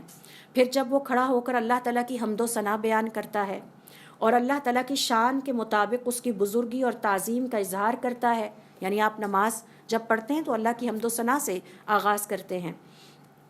اور پھر جب وہ اپنے دل کو اللہ کے لیے فارغ کر لیتا ہے، یہ بہت مشکل مرحلہ ہے. ہمارے دل میں اور دماغ میں وہ ہانڈی ہوتی ہے جو چولہے پہ ہے، یا وہ کپڑے جو ہم نے کسی شادی پہ پہننے ہیں وہ ہمیں پریشان کر رہے ہوتے ہیں، یا ہمارے بچے کا کوئی ٹیسٹ ہوتا ہے، یا ہمارا کوئی فنکشن ہوتا ہے. وَفَرَغَ قَلْبُهُ لِلَّهِ، اور پھر وہ اپنے دل کو اللہ کے لیے خالی کر لے تو إِلَّا انصَرَفَ مِنْ خَطِيئَتِهِ، تو جب وہ نماز سے فارغ ہوتا ہے تو گویا ایسے ہوتا ہے كَيَوْمٍ وَلَدَتْهُ أُمُّهُ، جیسے آج ہی وہ اپنی ماں سے پیدا ہوا ہو اور اس نے اپنی زندگی کا دوبارہ سے اللہ کے لیے آغاز کیا ہو. تو یہ جو حدیث ہے اس میں وضو کا ذکر آتا ہے. من توضأ، وضو سے سفر کا آغاز ہوتا ہے. من توضأ، جس نے وضو کیا. تو یہ آپ صلی اللہ علیہ وسلم اپنے صحابہ کرام کو سکھا رہے تھے. اور اس طرح کی تقریباً میرے پاس اس وقت 7 احادیث ہیں جن میں یہی وضو کے اجر و ثواب کا ذکر ہے کہ اچھے طریقے سے کیے گئے وضو کا ایک اجر و ثواب یہ بھی ہے. اب کسی کو 23 میں سے 22 مارکس ملیں گے، کسی کو 18 ملیں گے، کسی کو 5 بھی مل سکتے ہیں، کسی کو 3 بھی مل سکتے ہیں، کسی کا 0 بھی لگ سکتا ہے. تو یہ اب ہماری مشقت اور ہماری ایفرٹ اور ہماری اللہ کے لیے مشقت اور سارے پہ ڈپینڈ کرتا ہے. ایک حدیث میں آپ سے یہاں پر اور شیئر کروں گی، ساری کا وقت نہیں ہے ہمارے پاس. ابن عباس رضی اللہ تعالی عنہما کہتے ہیں آپ صلی اللہ علیہ وسلم نے فرمایا اتانی اللیلۃ ربی، آج رات میرا رب میرے پاس آیا خواب میں. ذرا فیل کیجئے ان الفاظ کو. آج رات میرا رب خواب میں میرے پاس آیا اور میں نے اپنے رب کو خواب میں بہترین صورت پہ دیکھا. اللہ تعالیٰ ہے. قالا، تو اللہ تعالیٰ نے فرمایا یا محمد، اے محمد صلی اللہ علیہ وآلہ وسلم، اتدری، کیا تم جانتے ہو، فی ما یختصم الملأ الاعلی، اللہ تعالیٰ کے پاس اللہ تعالیٰ کے مقرب ترین فرشتے کس بات پر بحث کرتے ہیں؟ فرشتوں کی بحث آپس میں کیا ہوتی ہے؟ قلتو، میں نے کہا، نعم، جی ہاں، فی الکفاراتی، وہ اس بات پر بیٹھ کے آپس میں ڈسکشن کر رہے ہوتے ہیں کہ اس بندے کے کون سے نیک عمل کو اس کے کس گناہ کا کفارہ بنانا ہے. ایک کہتا ہے اس کے وضو کرنے کے 23 نمبر ہیں تو اس کے 22 کر دو، ایک کہتا ہے نہیں 19 کر دو، دوسرا کہتا ہے نہیں آپ اس کو 23 سے بھی زیادہ دو، اس نے بڑی نیک نیتی سے اللہ کے لیے وضو کیا تھا. تو یہ ڈسکشن ہو رہی ہوتی ہے. فی الکفاراتی والدرجاتی، اور درجات پر بحث ہوتی ہے. ایک کہتا ہے یہ تو ماشاءاللہ اتنا نیک آدمی ہے, اس کے سارے صغیرہ گناہ اور کبیرہ گناہ معاف ہو چکے ہیں. صغیرہ گناہ اس نے اچھا وضو کر کے معاف کرا لیے, اور کبیرہ گناہوں سے اس نے توبہ کر لی, اور اب یہ بڑی اچھی زندگی گزار رہا ہے. تو اب تو کوئی گناہ نہیں بچا, اب کیا کیا جائے؟ چلیں جی اب اس کی نیکیاں لکھنا شروع کریں اور درجے بڑھانے شروع کریں. ایک کہتا ہے چلیں 23 درجے بڑھا دیں. ایک فرشتہ کہتا ہے نہیں 19 بڑھا دیں. ایک اور کہتا ہے نہیں اس کے 23 سے بھی زیادہ بڑھا دیں. حضرت ابو بکر صدیق رضی اللہ تعالیٰ عنہ جیسے لوگ بھی موجود ہیں. اور پھر فرمایا وَنَقْلُ الْأَقْدَامِ لِلْجَمَاعَاتِ, اور یہ فرشتے بحث کر رہے ہوتے کہ کس نے جماعت کے ساتھ نماز ادا کرنے کے لیے کتنے قدم اٹھائے. یہ 19 قدم چل کے گیا, یہ 25 قدم چل کے گیا, نہیں بھئی یہ 15 قدم چل کے آج گیا ہے. اور یہی وجہ ہے کہ ہمارے صالحین اپنی بستی کی ہر مسجد میں نماز ادا کیا کرتے تھے. بعض اوقات قریبی مسجد میں اور بعض اوقات دور کی مسجد میں جاتے تھے, تاکہ ہر مسجد کی زمین ہمارے لیے گواہی دے اور ہر راستے پر ہمارے لیے گواہی ہو. اسی طرح سے علماء کرام کا یہ کہنا ہے کہ عید والے دن جو مسلمان کو کہا گیا ہے کہ عیدگاہ جاتے ہوئے پیدل جائیں اور ایک راستے سے جائیں اور واپس ایک راستے سے آئیں, تو اس کی ایک حکمت یہ ہے کہ اس کے قدموں کی تعداد میں اضافہ ہو جائے. اور ہمارے صالحین اس بات کو پسند کرتے تھے کہ مسجد جانے کے لیے مستحب سمجھتے تھے سواری کی بجائے پیدل جائیں. کیوں؟ پیدل جانے میں اللہ رب العزت کے سامنے عاجزی اور انکساری کا اظہار زیادہ ہے. آپ کسی کو ملازم رکھیں اور وہ لینڈ کروزر سے آ کے آپ کے سامنے اترے تو آپ کہیں گے یہ تو بہت ہی بدتمیز انسان ہے. لیکن اگر وہ پیدل چلتا ہوا اٹا ہوا پہنچا ہے اور آ کے, تو آپ کہیں گے کہ یہ ایک عاجز انسان ہے. یہی وجہ ہے کہ حج میں ہم اللہ رب العزت کے سامنے عاجزی سے, خوشبو چھوڑ کے, پسندیدہ چیزیں چھوڑ کے, گھر بار چھوڑ کے, نرم و گرم سواریاں چھوڑ کے, کئی گھنٹے پیدل چلنے کی مشقت برداشت کرتے ہوئے پہنچتے ہیں. یہ عاجزی اور انکساری کا اظہار ہے. تو یہ جو فرشتے بحث کر رہے ہیں وَنَقْلُ الْأَقْدَامِ لِلْجَمَاعَاتِ, کہ کس نے جو نمازیں پڑھنے کے لیے جماعت کے ساتھ کتنے قدم اٹھائے, وَإِسْبَاغُ الْوُضُوءِ, اور کس کا وضو بہترین وضو تھا, اسلامی آداب کے مطابق تھا, مسنون طریقے سے تھا. احکام تو وہ آپس میں نہیں بھئی یہ ایک کا وضو اتنے نمبر نہ لگائیں, اس کے تو اتنے بنتے ہیں. دوسرا کہتا ہے نہیں اس نے واقعتاً بڑی محنت سے کی ہیں, اس کے مارکس زیادہ ہونے چاہیے. تو فرشتے یہ بحث کرتے ہیں. اور پھر فرمایا وَإِسْبَاغُ الْوُضُوءِ فِي الصَّبَرَاتِ, صبرات کا مطلب ہے ناگواریوں کے باوجود وضو کو بڑے اہتمام کے ساتھ کرنا. ناگواری کیا ہے؟ سرد موسم میں وضو کرنا بہت مشکل ہو جاتا ہے. پہلے تو گرم بستر چھوڑنا پڑتا ہے, یہ پہلی ناخوشگوار چیز ہے. دوسری ناخوشگوار چیز یہ ہے کہ گیس اویلیبل نہیں ہے, گیزر تو نہیں چل رہا, اور گرم پانی کرنے کے لیے بھی نہیں ہے, اور وضو بھی کرنا ہے. ٹھیک ہے. اور اگلی بات یہ کہ کرنا بھی بہت اچھے طریقے سے ہے, حالانکہ دل بھی نہیں چاہ رہا تھا. بعض اوقات آپ نے نوٹ کیا نا کہ فرض نماز پڑھنے کے لیے بھی ہم بڑا بوجھل, لیکن اپنے دل کو سمجھائیے اسی کا ثواب زیادہ ہے جو زیادہ بوجھل حالات میں پڑی تھی. تو ناگواریوں کے باوجود, مشقتوں کے باوجود, پھر یہ بھی ہو سکتا ہے کہ اس دن طبیعت خراب تھی, اٹھنے کو دل نہیں چاہ رہا تھا, یہ بھی ایک ناگواری ہے. اور یہ بھی ہو سکتا ہے کہ پہلے ہی ساری رات کے جاگے ہوئے, ابھی گھنٹہ ہی تو سوئے تھے, اب پھر اٹھ کے فجر کی نماز پڑھیں, اس کے باوجود اللہ کی خاطر اٹھ کے چل پڑنا. یہ سب ناگواریوں کی مختلف شکلیں ہیں. ایک شکل یہ بھی ہو سکتی ہے کہ میچ چل رہا ہے اور ایک منٹ بھی مس کرنے کو دل نہیں چاہتا, لیکن پھر بھی اٹھ کے اللہ کی خاطر جا کے اچھا وضو بھی کیا اور نماز پڑھ کے دوبارہ آ کے بیٹھ گئے, یہ بھی ایک ناگواری ہو سکتی ہے. ایک ناگواری یہ بھی ہے کہ پانی تلاش کرنا پڑے گا, قریب تو کہیں ہے نہیں, یہ بھی ایک ناگواری ہو سکتی ہے. تو ہر طرح کی مشکلات کے باوجود نہ چاہنا بھی ایک مشکل ہے, بہت بڑی مشکل ہے. جب آپ کا دل اور دماغ ساتھ نہ دے اور پھر بھی آپ نیکی کا کام کر رہے ہوں تو کوئی معمولی نیکی نہیں ہے, وہ تو بہت ہی عظیم نیکی ہے. اپنے نفس کو سمجھانا پڑتا ہے یہ بات. تو ہر طرح کی ناگواریوں کے باوجود وضو کو اچھے طریقے سے کرنا. وَانتظار الصلاۃ بعد الصلاۃ, اور ایک نماز کے بعد دوسری نماز کے انتظار میں لگ جانا. یہ شوق اور چاہت کا وہ عالم ہے جو کہ کسی ایسے ہی بندے کو سمجھ میں آ سکتا ہے جس کا دل نماز میں لگتا ہو. ایک نماز کے بعد دوسری نماز کا انتظار کرنا. وَمَنْ حَافَظَ عَلَيْهِنَّ, اور جو ان کی حفاظت کر لے, عَاشَ بِخَيْرٍ, اس نے زندگی بھی خیر پر گزاری, وَمَاتَ بِخَيْرٍ, اور اس کی موت بھی خیر پر ہوگی, وَكَانَ مِنْ ذُنُوبِهِ كَيَوْمٍ وَلَدَتْهُ أُمُّهُ, اور وہ گناہوں سے ایسے پاک صاف ہو گیا جیسے آج ہی اس کی دوبارہ پیدائش ہوئی ہے. کتنی دفعہ ایسا ہوتا ہے کہ ہم بیٹھے ہوئے اکیلے سوچتے ہیں کہ اب ہمیں شعور آیا اور پچھتاتے ہیں کہ جو ہم نے ماضی میں وقت گزارے وہ بیکار گزارے تھے. تو خواہش ہوتی ہے نا کاش آج ہم دوبارہ پیدا ہوئے ہوں اور اس شعور کے ساتھ ہم اپنی زندگی کا اثر نو آغاز کریں. تو اللہ تعالیٰ ہمیں یہ موقع دن میں 5 دفعہ وضو کی شکل میں، 5 دفعہ فرض نمازوں کی شکل میں، 1 دفعہ جمعے سے جمعے کے دن اور 1 دفعہ سال میں رمضان کے موقع پر اور پھر زندگی میں حج کے موقع پر عطا کرتے ہیں. کتنی بڑی رحمت ہے اللہ تعالیٰ کی کہ ہمیں یہ موقع بار بار عطا ہوتے ہیں. 9ویں نمبر پر دیکھیے جو وضو کا اجر و ثواب ہے وہ یہ ہے کہ یہ ایمان کا حصہ ہے. گویا ہمارے ایمان کی تکمیل نہیں ہوتی اگر ہم اپنے وضو کو اہمیت نہیں دیتے اور اسے صحیح طریقے سے نہیں کرتے. ابو مالک الاشعری رضی اللہ تعالیٰ عنہ کہتے ہیں حضور اکرم صلی اللہ علیہ وسلم نے فرمایا الطہور شطر الایمانی، وضو ایمان کا حصہ ہے، پاکیزگی، طہارت. اور طہارت اور صفائی میں فرق ہے. صاف انسان طاہر نہیں ہوتا، طاہر انسان صاف بھی ہوتا ہے. یہ نوٹ کر لیجئے. اور بحیثیت والدین ہمیں اپنے بچوں کو غسل کا مسنون طریقہ سکھانا چاہیے. اگر غسل کا مسنون طریقہ اختیار نہیں کیا گیا تو صفائی تو حاصل ہو جائے گی، طہارت حاصل نہیں ہوگی. تو صفائی، صاف انسان طاہر نہیں ہوتا لیکن ہر طاہر انسان صاف ہوتا ہے.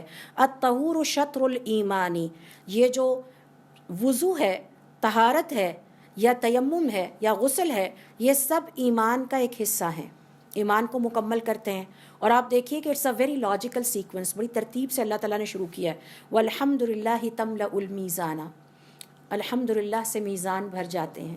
لیکن الحمد للہ سے پہلے کیا؟ طہارت. وسبحان اللہ والحمد للہ تملأان او تملأ ما بین السماء والارض، آپ کا سبحان اللہ اور الحمد للہ کہنا آسمانوں اور زمین کے درمیان کی جگہ کو نیکیوں سے بھر دیتا ہے. والصلاۃ نور، اور نماز نور ہے. والصدقۃ برہان، اور صدقہ دلیل ہے اس بات کی کہ آپ اللہ پر یقین رکھتے ہیں. والصبر ضیاء، اور صبر روشنی ہے. والقرآن حجۃ لک او علیک، قرآن یا تو آپ کے حق میں گواہی دے گا یا آپ کے خلاف دے گا. اور پھر آپ صلی اللہ علیہ وسلم نے اپنی باقی کی حدیث مکمل کی. تو اس حدیث سے ہمیں پتہ یہ چلا کہ 9واں اجر اور ثواب جو ایک وضو کرنے والے کو ملتا ہے وہ یہ ہے کہ اس کے ایمان کی تکمیل ہوتی ہے. 10ویں نمبر پر دیکھیے، اور یہ آج کا آخری پوائنٹ ہے، انشاءاللہ ہم اس بحث کو اگلی دفعہ کمپلیٹ کریں گے، کہ وضو کو ناخوشگواریوں کے باوجود کرنے کا جو اجر ہے وہ یہ ہے کہ یہ وضو انسان کے گناہوں کو دھو ڈالتا ہے.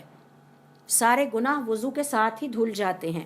تو تکلیف اور مشقت کے باوجود، ناگواریوں کے باوجود وضو کرنے کا ثواب یہ ہے کہ اس کے ساتھ ہی سارے گناہ دھل جاتے ہیں. اور سارے گناہ سے مراد پھر دہرا دوں، اللہ کے حق میں کیے گئے صغیرہ گناہ.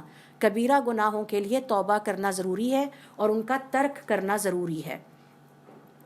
اس حوالے سے علی بن ابی طالب رضی اللہ تعالیٰ عنہ کہتے ہیں کہ حضور اکرم صلی اللہ علیہ وسلم کا ارشاد ہے کہ ناگواریوں کے باوجود، نہ چاہنے کے باوجود وضو کو اچھے طریقے سے، مسنون طریقے سے، اس کے احکام کے ساتھ کرنا، اور پھر مساجد کی طرف قدم اٹھا کر جانا، اور پھر ایک نماز کے بعد دوسری نماز کے انتظار میں لگے رہنا، تمہارے گناہوں کو اچھی طرح سے دھو دیتا ہے.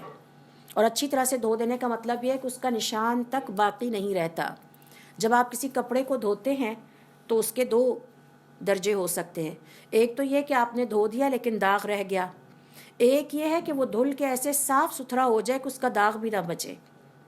اور انتہائی خوش قسمت ہے وہ انسان کہ جس کا باطن اتنا صاف ستھرا ہو جائے کہ اس پہ کسی گناہ کا، کسی غلطی کا داغ بھی نہیں تھا. اور ہم اپنے فوت ہو جانے والے بہن بھائیوں کے لیے دعا کرتے ہیں، اے اللہ تعالیٰ ان کے گناہوں کو دھو کے اچھی طرح سے صاف کر دے، جیسا کہ سفید کپڑے کو صاف کر دیا جاتا ہے. اور آپ کو پتہ ہے ہم سب خواتین ہیں کہ سفید کپڑوں کی صفائی کے لیے کتنا تردد کیا جاتا ہے، کیسے کیسے لیکوڈز استعمال کیے جاتے ہیں تاکہ، اور ہماری طبیعت گوارا نہیں کرتی کہ اس پہ کوئی داغ بھی نظر آئے. تو یہ صفائی کے مختلف درجے ہیں. بعض خواتین صرف اس پہ مطمئن ہو جاتی ہیں کہ دھل گیا، داغ رہ بھی گیا تو خیر ہے. بعض اس پہ مطمئن نہیں ہوتی، پھر وہ فردر لیکوڈز کا استعمال کرتی ہیں اور چیزوں کا استعمال کرتی ہیں، ایک دوسرے سے پوچھتی ہیں میں چاہتی ہوں کہ اس کا داغ بھی ختم ہو جائے. اعلیٰ ترین درجہ ہے صفائی کا کہ دیکھنے میں کپڑا بالکل نیا صاف ستھرا اور بے داغ ہو. تو اللہ رب العزت سے دعا ہے کہ اللہ تعالی ہمیں اپنے دین کو سمجھنے کے لیے، سیکھنے کے لیے وقت نکالنے کی توفیق عطا فرمائے اور اس پر عمل کرنے کی توفیق عطا فرمائے، اور ہم نے جو مل کے بیٹھ کے سیکھا ہے اللہ تعالیٰ اس کو ہماری آخرت کے لیے قبول فرمائے. سبحانک اللہم و بحمدک اشہد ان لا الہ الا انت استغفرک و اتوب الیک. Mm-hmm.